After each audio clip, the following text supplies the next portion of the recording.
Hello everyone, आप सभी का स्वागत है ऑनलाइन प्रेप में। आई होप आप सभी लोग बहुत ही अच्छे होंगे।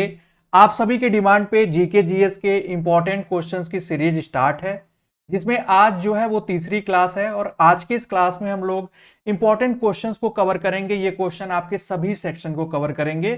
साथ ही साथ आज हमने कुछ क्वेश्चंस जो हैं जनरल साइंस के भी ऐड किए हैं, जिससे कि आपको हेल्प मिलेगी कि कैसे क्वेश्चन आपके एग्जाम में आते हैं और या प्रीवियस ईयर में आए हुए हैं, वो सभी क्वेश्चंस आपको देखने को मिलेंगे। बिना किसी देरी के हम लोग शुरू करते हैं। उससे पहले आपको एक शॉर्ट इंफॉर्मेशन बता दें कि अगर आपने अभी तक हमारे टेलीग्राम चैनल ग्रुप को नहीं ज्वाइन किया है तो इसका लिंक जो है वीडियो के डिस्क्रिप्शन में मिल जाएगा। वहां पर आपको लेटेस्ट अपडेट, क्लासेस का नोटिफिकेशन और जो फ्री पीडीएफ, फ्री कंटेंट होता है वो भी प्रोवाइड किया जाता है, जो कि आप वहां से प्राप्त कर सकते हैं। क्वेश्चन नंबर 1 आपके स्क्रीन पे है। पहला क्वेश्चन आप देख पाएंगे, चूने के पानी में निम्नलिखित में से क्या होता है? Lime water contains which of the following. और एग्जाम में ऐसे क्वेश्चन आपसे जनरल साइंस से बार बार पूछे जाते हैं। तो जो चूना है वो कैल्शियम का बना होता है और पानी में मिल गया, इसका मतलब कैल्शियम हाइड्रोक्साइड जो है राइट आंसर ऑप्शन बी हो जाएगा। और आपको इस तरीके से आप गेस भी कर सकते हैं एग्जाम में। अगर आपको कहीं स्टक हो जाते हैं, नहीं समझ में आता है, तो ये एक तरीका हो सकता है। अगला क्वेश्चन आपके स्क्रीन पे है, वायुमंडल की कौन सी परत हवाई जहाज उड़ाने के लिए आदर्श स्थिति प्रदान करती है? Which layer of atmosphere provide ideal condition for flying aeroplanes. अब आइडियल कंडीशन लिखा है, इसका मतलब है कि जिसमें मैक्सिमम वो फ्लाई करती है एरोप्लेन, हवाई जहाज। तो जो क्षोभ मंडल है वो सबसे निचला यानी नीचे स्तर का है, जो 0 से लेकर 10 किलोमीटर तक का है, क्योंकि इससे एग्जाम में ज्योग्राफी का ये क्वेश्चन बहुत इंपॉर्टेंट है। इससे कई बार क्वेश्चन रिपीट होते हैं। इसमें जो समताप मंडल है, जिसको स्ट्रेटोस्फीयर कहते हैं, ये सबसे आदर्श स्थिति, आइडियल कंडीशन मानी जाती है, क्योंकि ये बादलों से ऊपर है और यहां पर किसी भी तरीके का कोई टर्बुलेंस नहीं फेस करना पड़ता है एरोप्लेन को। इसलिए ये जो है राइट आंसर आपका ऑप्शन बी होगा। और अगर अभी तक आपने हमारे पेड कोर्सेज को ज्वाइन नहीं किया है, आप कंप्लीट प्रिपरेशन करना चाहते हैं, तो हमारे ऐप ऑनलाइन प्रेप को आप इंस्टॉल करके प्ले स्टोर से, इसका लिंक भी वीडियो के डिस्क्रिप्शन में मिल जाएगा, आप एक बार चेक जरूर कर सकते हैं। वहीं अगर आपने previous year question paper buy नहीं किया है तो वो भी आप बहुत ही इजीली बाय कर पाएंगे। उसके लिए सिंपली आपको क्या करना है, आप दिए गए वीडियो के डिस्क्रिप्शन में आपको लिंक है, वहां पर जाकर आप इसकी डेमोज देख सकते हैं और डेमो के बाद आप इसको इजीली बाय कर सकते हैं। अगला क्वेश्चन आपके स्क्रीन पे है, निम्नलिखित में से किसे भारतीय संविधान के पिता के रूप में जाना जाता है? Who among the following is known as father of the Indian constitution. बहुत ही इजी क्वेश्चन है, उम्मीद है सभी लोग आंसर कर पाएंगे। Doctor B are Ambedkar ji को राइट आंसर क्या हो जाएगा? ऑप्शन बी हो जाएगा। और ये जो ड्राफ्टिंग कमेटी थी कॉन्स्टिट्यूशन की, उसके चेयरपर्सन भी थे। एग्जाम में किसी भी तरीके से क्वेश्चन पूछा जा सकता है। अगला क्वेश्चन आपके स्क्रीन पे है, निम्नलिखित में से कौन सा युग्म सही सुमेलित नहीं है? एग्जाम में इस पर बहुत फोकस करिएगा कि करेक्टली मैच्ड लिखा है, नॉट मैच्ड लिखा है, फिर आंसर करिएगा। तो पन्ना जो है हीरा की खान है, ये सही है। मैसूर जो है संगमरमर है, सांबर जो है वो नमक है। लेकिन नेवेली जो है वो लिग्नाइट नहीं है। लिग्नाइट के लिए जो है ये नेवेली जो है ये फेमस नहीं है, यानी यही मिसमैच है। तो हमें मिसमैच यानी नॉट करेक्टली पूछा है, तो राइट आंसर क्या हो जाएगा? ऑप्शन बी हो जाएगा। अगला क्वेश्चन, जिन भूकंप तरंगों में अनुप्रस्थ गति होती है उन्हें किस रूप में जाना जाता है? The earthquake waves which have transverse movements are known as. तो उनको सेकेंडरी वेव्स या एस वेव के नाम से जाना जाता है या सीयर वेव्स के नाम से जाना जाता है। राइट आंसर आपका ऑप्शन बी हो जाएगा। अगला क्वेश्चन बहुत इंपॉर्टेंट है, आप अपने स्क्रीन पे देखिएगा। कारखाने के उत्पादन के समान बड़े पैमाने पर मोनोक्रॉप कृषि है। मोनोक्रॉप का मतलब है कि एक ही प्रकार की कृषि, एक ही फसल की खेती बार बार उपजाना, उपजाए जाना। और वो क्या कहलाती है? मिक्स तो कहलाएगी नहीं। मिक्स तब होता है जब एक सीजन कोई और खेती हो, जैसे धान की हुई, धान के बाद अगली जो है वो गेहूं की होती है, इस तरीके से। लेकिन यहां पर जब एक ही फसल बार बार उगाई जाती है और वो भी मास प्रोडक्शन के लिए, फैक्ट्री प्रोडक्शन के लिए, तो वो वृक्षारोपण कृषि के अंतर्गत आती है। राइट आंसर ऑप्शन बी हो जाएगा। अगला क्वेश्चन आपकी स्क्रीन पे एक बेसिक सा क्वेश्चन है, आप इसको समझकर आंसर करिएगा। दो वस्तुएं एक दूसरे के स्थान पर हैं यदि, तो वो क्या कहलाएंगी? Two goods are substitute of each other if. अब वस्तुएं एक दूसरे के स्थान पे कब प्रयोग होती हैं? जब उनका एक दूसरे के स्थान पर प्रयोग किया जाता है तो वो सब्स्टिट्यूट कहलाती हैं। यानी एक के स्थान पर दूसरे का प्रयोग किया जा सकना ही ये वो वस्तु कहलाती है सब्स्टिट्यूट। जैसे आप क्रिकेट में भी आजकल देखते होंगे, बहुत सारे ऐसे गेम हैं वहां पे प्लेयर सब्स्टिट्यूट प्लेयर होते हैं जो कि बैकअप में आप कह सकते हैं। तो राइट आंसर क्या हो जाएगा? ऑप्शन बी हो जाएगा। यहां पे आप टिक कर लीजिएगा। अगला क्वेश्चन आपके स्क्रीन पे है, बहुत इंपॉर्टेंट और बेसिक सा क्वेश्चन है। हरित क्रांति शब्द का अर्थ क्या है? अगर आपके एग्जाम में ऐसे पूछा जाता है, आपने हरित क्रांति सुना है, हरित क्रांति के जनक सुना है, क्वेश्चन किए होंगे। The term green revolution stands for, ये क्या इसका अर्थ है, मीनिंग क्या है? तो एक्चुअली हरित क्रांति का मीनिंग क्या कोई लार्ज स्केल पे वनीकरण या एफॉरेस्टेशन तो है नहीं, मृदा अपरदन में बड़े पैमाने पर कमी के लिए प्रयोग नहीं, बल्कि हरी सब्जियों के उत्पादन में वृद्धि के लिए, बिल्कुल नहीं। तो राइट आंसर जो हो जाएगा वो हो जाएगा कृषि उत्पादकता में तीव्र वृद्धि, rapid increase in agriculture productivity. यानी जब, सॉरी, यहां पर राइट आंसर क्या हो जाएगा? ऑप्शन डी हो जाएगा। यानी कि हरित क्रांति का मीन है कि कम ही जगह में जब आप खेती में उत्पादकता प्रोडक्टिविटी है या अधिक से अधिक उपज लगना, उसके बढ़ावे के लिए ही जो है हरित क्रांति लाई गई, जिसमें गेहूं पर सबसे पहले सफल परीक्षण किया गया और गेहूं की फसलों पर इसको लागू किया गया, जिसमें गेहूं की बालियों में अधिक दाने लगने शुरू हुए, जिससे कि अधिक उत्पादकता बढ़ी। ये एक इसका एक शॉर्ट सिनेरियो है हरित क्रांति का। अगला क्वेश्चन आपके स्क्रीन पे, ये इकोनॉमिक्स से क्वेश्चन है। सिद्धांत है कि ब्याज एक विशिष्ट अवधि के लिए तरलता के साथ भाग लेने के लिए इनाम है द्वारा प्रतिपादित किया गया है। किसके द्वारा प्रतिपादित किया गया है? कभी कभी ऐसे कोटेशन से भी क्वेश्चन आ सकते हैं। राइट आंसर हो जाएगा लॉर्ड कीन्स, ऑप्शन बी। ये इनकी कोटेशन है और इनके कई और कोटेशन फेमस है जिनको हम लोग अगले कुछ सेट में भी देखने वाले हैं। अगला क्वेश्चन आपके स्क्रीन पे है, रंगास्वामी कप किसके लिए राष्ट्रीय चैंपियनशिप है, यानी किस खेल से संबंधित है? एग्जाम में जो भी कप होते हैं, यानी इंपॉर्टेंट जो भी इस तरीके से गेम और उनके कप होते हैं, उनसे एग्जाम में कई बार क्वेश्चन पूछा गया है। तो आप सभी लोग अवेयर रहें और इसका आंसर करें और एक बार रिवाइज भी कर लें जो और रिलेटेड जो कप है, इस तरीके से टूर्नामेंट्स है, चैंपियनशिप है, वो रंगास्वामी जो है वो हॉकी जो है स्पोर्ट्स हॉकी गेम के लिए जो है इससे संबंधित है। राइट आंसर क्या हो जाएगा? ऑप्शन, आपका राइट आंसर ऑप्शन बी हो जाएगा। अगला क्वेश्चन आपके स्क्रीन पे है, 14 दिसंबर 1911 को दक्षिणी ध्रुव पर पहुंचने वाला पहला व्यक्ति कौन था? यानी the first man to reach the south pole on December 14 1911 was, यानी 1911 में दक्षिणी पोल पर पहुंचने वाला पहला व्यक्ति जो था उसका नाम क्या था? आप, ये थोड़ा सा अच्छे लेवल का क्वेश्चन है। उसका नाम था रोनाल्ड अमुंडसेन, जो कि था संबंधित नार्वे कंट्री, नार्वे देश से। राइट आंसर ऑप्शन बी हो जाएगा। अगला क्वेश्चन आपके स्क्रीन पे है, ये बहुत इंपॉर्टेंट क्वेश्चन है, कई बार ये क्वेश्चन रिपीट हुआ है। निम्नलिखित में से कौन सी उष्णकटिबंधीय वनों में वनस्पति नहीं है? ये वनस्पतियों के नाम है, एपिफाइट, जेरोफाइट, लियनास, हाइड्रोफाइट्स। अब इसमें जो है ट्रॉपिकल फॉरेस्ट में नहीं पाई जाती है। अब ट्रॉपिकल फॉरेस्ट क्या होते हैं, उष्ण कटिबंधीय वन क्या होते हैं? वो वन जहां पर ज्यादा वर्षा होती है, यहाँ ज्यादा वर्षा होती है, थोड़ा ह्यूमिडिटी भी रहती है और यहाँ के पेड़ जो है वो हरे भरे होते हैं, हरे भरे होते हैं, ये इनकी विशेषताओं के अंतर्गत आता है। तो वहां पर एपिफाइट पाए जाएंगे, लियनास पाए जाएंगे, हाइड्रोफाइट्स यानी जो जल में ही उगने वाले पौधे हैं वो भी मिल सकते हैं, लेकिन जेरोफाइट नहीं मिलेंगे। जेरोफाइट उन पौधों को कहा जाता है या वो पौधे कहलाते हैं उस कैटेगरी के जिनको कम पानी की आवश्यकता होती है, खासकर जैसे नागफनी के जो कैक्टस कटीले जो पौधे हैं वो इसके अंतर्गत आते हैं। तो राइट आंसर आपका ऑप्शन बी हो जाएगा। बुशमैन का आदिम समुदाय कहां रहता है? जो बुशमैन जनजाति है वो कहां पाई जाती है, किस देश में? लेकिन यहां पर रेगिस्तान से पूछा है, किस रेगिस्तान से संबंधित है? आप सभी लोग आंसर करिएगा, सहारा, थार, कालाहारी या अटाकामा। राइट आंसर क्या हो जाएगा? तो वो हो जाएगा कालाहारी रेगिस्तान में ये जो एक पुरानी जो समुदाय या जनजाति कह लीजिए बुशमैन, वो पाई जाती है। अगला क्वेश्चन है, शीत ऋतु में पश्चिमी विक्षोभ के कारण भारत के किस क्षेत्र में वर्षा होती है?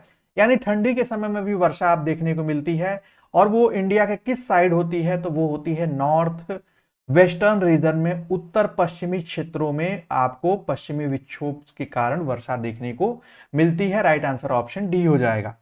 अगले क्वेश्चन का आंसर करिएगा, केंद्रीय जल और विद्युत अनुसंधान स्टेशन कहां स्थित है? Where is the central water and power research station located? ऐसे जो सेंट्रल जितने भी प्रकार के रिसर्च सेंटर हैं, रिसर्च स्टेशन है, उनसे क्वेश्चन बनते हैं। राइट आंसर क्या हो जाएगा? वो हो जाएगा, आप सभी लोग अगर गेस करना चाहें तो जल्दी से गेस करें। Right answer option A, Khadakwasla. ये सभी क्वेश्चन आपके एग्जाम में रिवीजन के लिए और एग्जाम में आपके आने वाले क्वेश्चन से रिलेटेड हम लोगों ने बहुत ही मेहनत से बनाए हैं, तो अंत तक आप इनको जरूर देखें। दानेदार जानवर वे हैं जो जीवित रहते हैं, यानी granivorous animals are those that live on. अब जैसे कार्निवोरस, ओमनिवोरस आप नाम सुने हैं, शाकाहारी मांसाहारी, उसी तरीके से एक वर्ड है ग्रेनिवोरस एनिमल जो कि दानेदार। आप ये किसे कहते हैं, इसका अर्थ ही आप यहां पर देख पाइए, जो घास खाते हैं, जो ह्यूमन फ्लेश खाते हैं, एनिमल फ्लेश यानी मानव मांस, जानवरों का मांस, घास या चना या विभिन्न प्रकार के दाने। तो बेसिकली जो दाने खाते हैं जो भी जीव, वो जैसे इसमें गिलहरी आ गई, कुछ चूहे हैं, कुछ इस तरीके के जो जीव जंतु हैं, उनको साइंस में एक टर्म दिया गया है, वर्ड दिया गया है ग्रेनिवोरस। तो राइट आंसर क्या हो जाएगा? ऑप्शन ए, यानी इस टाइप के भी क्वेश्चन आते हैं। एक बहुत इंटरेस्टिंग क्वेश्चन है, क्वेश्चन नंबर 17, ये आपके पॉलिटी से रिलेटेड है। वह कार्य या प्रक्रिया जिसके द्वारा एक विदेशी को किसी देश के नागरिक के विशेषाधिकारों का आनंद लेने की अनुमति दी जाती है और वो विदेशी होना बंद कर देता है। इट मीन जैसे कोई इंडिया में आया, हमारे देश में आया, और हमारे देश में आते ही उसको हमने क्या किया कि उसको नागरिकता दे दी। अब वो क्या हो गया? वो भारत का नागरिक कहलाएगा। तो अब यहां पर जब वो विदेश से आता है और भारत का नागरिक कहलाएगा, तो अब वो यहां पर अब आपको क्वेश्चन में पूछा जाएगा कि वो उस प्रक्रिया को क्या कहते हैं बेसिकली। तो तटस्थता तो नहीं कहते हैं, राष्ट्रीयकरण तो इसको नहीं कहते। राष्ट्रीयकरण तो तब होता है जब कोई निजी कंपनी सरकार के हाथों में आ जाती है। बेसिकली इसको नेचुरलाइजेशन कहते हैं, प्राकृतिकरण कहते हैं इसको पॉलिटी के टर्म में, जिसमें कि हम किसी भी विदेशी व्यक्ति को अपने देश की नागरिकता प्रदान करते हैं और उसके बाद वो हमारे देश का नागरिक कहलाने लगता है। इसलिए नागरिकता के कई कानून बने हैं और उससे रिलेटेड पॉलिटी में आपको पढ़ाया गया है। अगला क्वेश्चन है, भारत में एक बैंक एक वैधानिक तरलता अनुपात बनाए रखने के लिए बाध्य है जो कि उसके अनुपात का है। अब ये क्वेश्चन जो है ये आपके इकोनॉमिक्स से एक अच्छा सा क्वेश्चन है कि ये जो लिक्विडिटी से है कि वो कैसे बैंक जो है लिक्विडिटी रेशियो मेंटेन करती है। तो बेसिकली इसका राइट आंसर क्या हो जाएगा? वो अपनी जो जमा देनदारियों के लिए निर्दिष्ट संपत्ति स्पेसिफाइड असेस to its deposit liabilities. Right answer option C होगा इसका। अगला है, विटामिन बी चीनी और स्टार्च के किण्वन द्वारा निर्मित होता है। Vitamin B is produce by fermentation of sugar and starches by. अब वो किसके द्वारा होता है, उसमें किस केमिकल का यूज होता है? अब ये आपके जीएस बायोलॉजी का बहुत अच्छे लेवल का क्वेश्चन है। राइट आंसर हो जाएगा इसका क्लोस्ट्रीडियम एसिटोब्यूटिलियम। राइट आंसर क्या हो जाएगा? ऑप्शन सी हो जाएगा। अगला क्वेश्चन, निम्नलिखित में से कौन बायोगैस का मुख्य घटक है? एग्जाम में बहुत बार ये क्वेश्चन आया है। जब बायोगैस की बात की जाएगी तो बायोगैस का जो मुख्य घटक है वो क्या हो जाएगा? वो आपका मीथेन। राइट आंसर क्या हो जाएगा? Option B. अगला क्वेश्चन आपके स्क्रीन पे है, ग्लावो कॉस्मोस जो है, Glavkosmos is the space agency of, ये किस देश की स्पेस एजेंसी है? जैसे इंडिया की क्या है? इसरो है। यूएस की क्या है? नासा है। उसी तरीके से हर देश के, या जो इस तरीके से देश हैं जिनके पास अपनी स्पेस एजेंसी है, उनके कुछ ना कुछ नाम है। उसी प्रकार से जो गैवको सॉरी यहाँ पे ग्लाकोस्मोस है, वो किस देश की एजेंसी का नाम है? तो वो है रसिया यानी रूस के। Option C will be the right answer. अगला क्वेश्चन है, मध्यकालीन उत्तर भारत में निम्नलिखित में से कौन सा शाही आय का जो प्रमुख स्रोत था? एक्चुअली आप देखते हैं मेडिवल हिस्ट्री पढ़ेंगे तो वहां पर जो मुस्लिम रूलर थे वो नॉन मुस्लिम जो पॉपुलेशन थी उन पे एक कर लगाते थे रिलीजियस बेस पे, और एक तरीके से वो प्रोटेक्शन मनी था जिसको जजिया कर या जजिया टैक्स के नाम से जाना जाता है। ये काफी फेमस है। और आप इसके बारे में जानते होंगे, नहीं जानते तो जान लीजिएगा। इससे बहुत ज़्यादा सोर्स यानी इनकम का सोर्स होता था उस मध्यकालीन भारत में, भारत देश में जो शासक थे उस समय के। राइट आंसर ऑप्शन बी हो जाएगा। बहुत अच्छे लेवल का यह क्वेश्चन है। यदि कोई वस्तु वृत्तीय पथ पर स्थिर गति से चल रही है तो उसका त्वरण होगा। If an object is moving in a circular path at a constant speed, its acceleration is. तो यहां पर जब भी कोई ऐसी गति करती है, मूव यानी कि अगर कोई वस्तु इस तरीके से गति कर रही है तो उसका जो यहां पर एक्सेलरेशन यानी त्वरण पूछा जाए आपसे, तो त्वरण क्या होगा? जीरो नहीं होगा, क्योंकि ये इस तरीके से गति कर रही है। तो इसका एक्चुअली जो त्वरण, उस त्वरण को कहा जाता है केंद्राभिमुख त्वरण। इसको सेंट्रीपिटल एक्सेलरेशन कहा जाता है। और उसका जो झुकाव होता है वो केंद्र की ओर होता है। ये आपके फिजिक्स से क्वेश्चन है। राइट आंसर क्या हो जाएगा? ऑप्शन डी हो जाएगा। अगला क्वेश्चन है, करेन विद्रोहियों में काम करते हैं।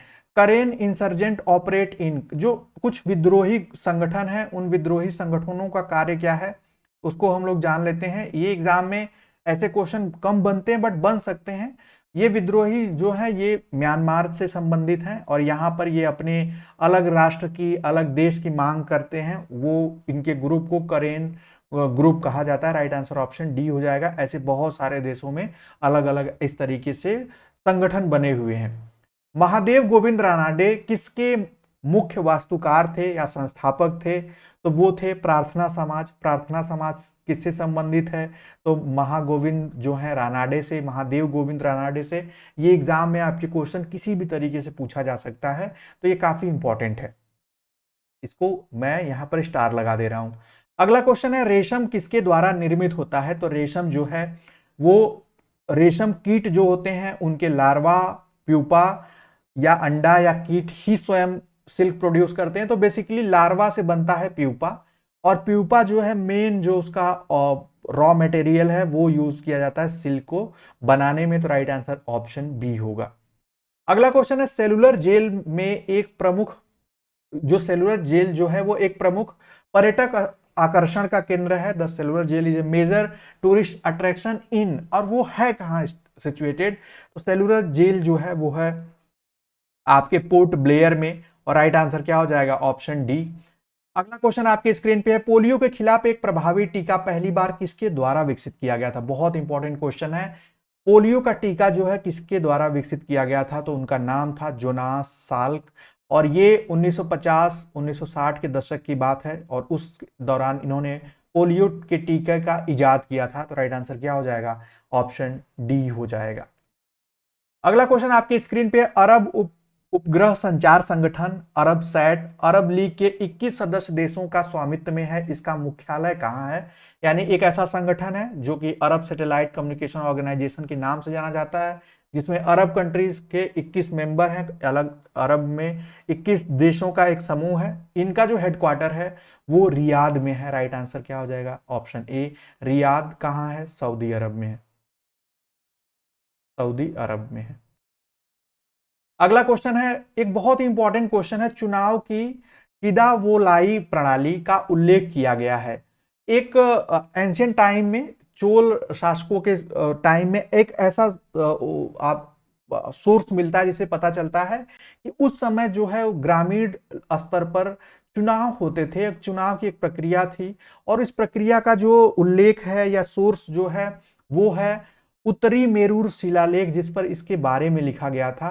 तो ये एग्जाम में एंशियंट हिस्ट्री से एक थोड़ा सा एक नेक्स्ट लेवल का क्वेश्चन है। राइट आंसर इसका ऑप्शन बी होगा। अगला है, एक गतिमान कुंडली गैल्वेनोमीटर को वोल्ट मीटर से जोड़कर उसमें परिवर्तित किया जा सकता है क्या? अब परिवर्तित कैसे किया जा सकता है? तो उसमें जब श्रृंखला में उच्च प्रतिरोध हो तब उसमें ये संभव है। राइट आंसर क्या हो जाएगा? ऑप्शन ए हो जाएगा। अगला क्वेश्चन है, निम्नलिखित कारकों पर विचार कीजिए और ये कारक किससे संबंधित है? कोलकाता बंदरगाह को एक समस्या बंदरगाह माना जाता है, यानी समस्यात्मक बंदरगाह माना जाता है। क्यों? क्योंकि उसके चैनल का अवसादन हो रहा है, सेडिमेंटेशन ऑफ द चैनल हो रहा है, या भीतरी प्रदेश का सिकुड़न हो रहा है, या हुगली नदी का जो कम निर्वहन है इसकी वजह से, यानी पानी उसका कम है उसकी वजह से ये समस्या देखने को मिल रही है। इन तीनों के आधार पे आपको बताना है कि कहाँ ये आपको इनमें से ऑप्शन पिक करना है, ए बी सी डी। तो इसमें एक्चुअली तीनों जो है कारण हैं इस बंदरगाह के या इस पोर्ट के समस्यात्मक प्रॉब्लमेटिक होने की वजह ये तीनों ही हैं। अगला क्वेश्चन है, निम्नलिखित में से किस सुल्तान ने चीन के साथ राजनयिक संबंध स्थापित किए? राइट आंसर क्या हो जाएगा? आप सभी लोग जल्दी से आंसर करें। Which one of the following Sultan establish diplomatic relation with China? ये बहुत इंपॉर्टेंट क्वेश्चन है मेडिवल हिस्ट्री में। और वो शासक था मोहम्मद बिन तुगलक, जिसने अपने दूत भेजे वहां की युवान डायनेस्टी से और वहां से एक डिप्लोमेटिक रिलेशन ये चाहता था। तो राइट आंसर क्या हो जाएगा? ऑप्शन सी हो जाएगा। अगले क्वेश्चन पे आते हैं। अगला क्वेश्चन आपकी स्क्रीन पे है, आंसर करेंगे। बॉक्साइट किसके निष्कर्षण के लिए अयस्क है? यानी बॉक्साइट जो है is the ore of the extraction of, जो एक्सट्रैक्शन ऑफ किससे निकाला जाता है? तो बॉक्साइट ओर है किसका? एल्युमिनियम का। ये क्वेश्चन बहुत इंपॉर्टेंट है और आप सभी से उम्मीद है कि आप ऐसे ओर वाले रिलेटेड जो क्वेश्चन आपसे आते हैं आप इसको देखे होंगे, इसका आंसर आप इजिली कर भी पाएंगे और ये बहुत ही बेसिक क्वेश्चन है। अगला देखेंगे आप लोग, फाजिल्का अबोहर क्षेत्र किसके लिए जाना जाता है? अब एग्जाम में कभी कभी आपको कोई स्पेशल रीजन या जगह का नाम पूछा जाएगा, वो किसके लिए फेमस है, ऐसे भी पूछा जाएगा। तो जो फाजिल्का है, अबरोहर, ये दो जगहों के नाम हैं। वो है समृद्ध सूती वस्त्र उद्योग के लिए, परस्परस जो कॉटन टेक्सटाइल इंडस्ट्री है उसके लिए ज्यादा फेमस है, पॉपुलर है। तो राइट आंसर ऑप्शन बी हो जाएगा। अगला क्वेश्चन है, क्वेश्चन नंबर 36 है, ल्यूकेमिया के संबंध में, जो ल्यूकेमिया है इसके संबंध में क्या है स्टेटमेंट? ये कैसे होता है या कब होता है? जब रक्त में आरसीबी की संख्या बढ़ जाती है? ऐसा नहीं है। या रक्तों में डब्ल्यूबीसी की संख्या कम हो जाती है? या आरबीसी और डब्ल्यूबीसी दोनों की संख्या में रक्त में कमी हो जाती है? नहीं, बल्कि ये तब होता है जब रक्त में डब्ल्यूबीसी की संख्या जो है वो बहुत तीव्र गति से बढ़ती है और ये कारण बनता है ल्यूकेमिया का होने का। राइट आंसर क्या हो जाएगा? ऑप्शन बी हो जाएगा।